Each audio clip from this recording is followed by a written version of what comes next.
ভার্সিটিতে ঢুকতেই কেউ একজন আমার শার্টের কলারটা পিছন থেকে টেনে ধরল আর বলল, তোর এত বড় সাহস, তুই মেয়েদের বুকে হাত দিস?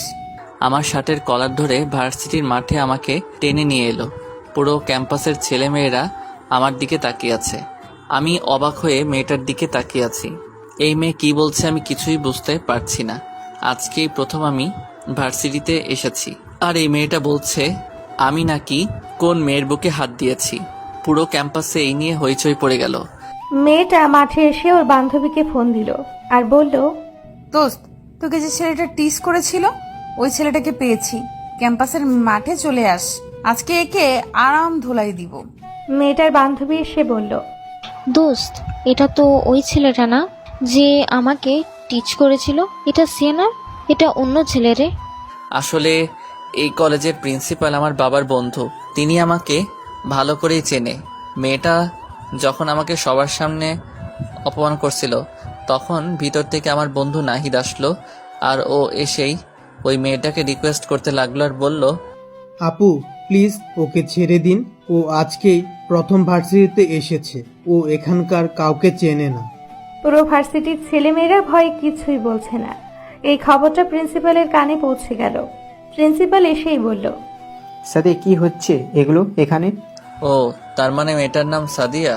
তুমি কিছু না জেনে ছেলেটাকে এভাবে সবার সামনে অপমান করতে পারো না।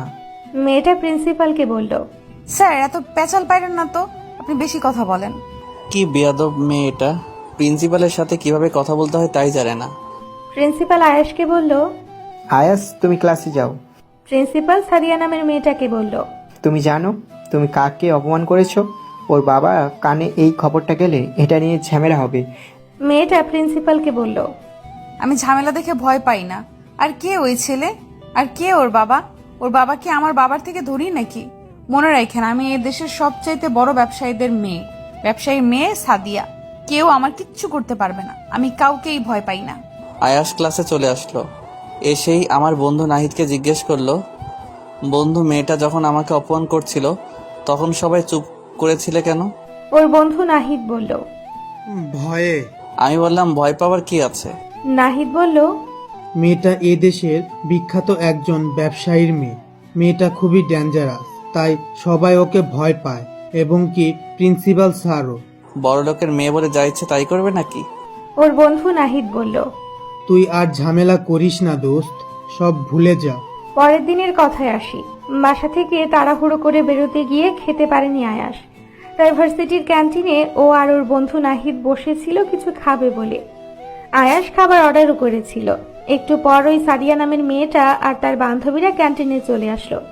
আসার সাথে সাথেই সবাই ক্যান্টিন থেকে চলে যেতে লাগলো। এক একে সবাই চলে গেল। ওর বন্ধু নাহিদ বলল, দোস্ত চল আমরাও চলে যাই, নয়তো ঝামেলা হবে।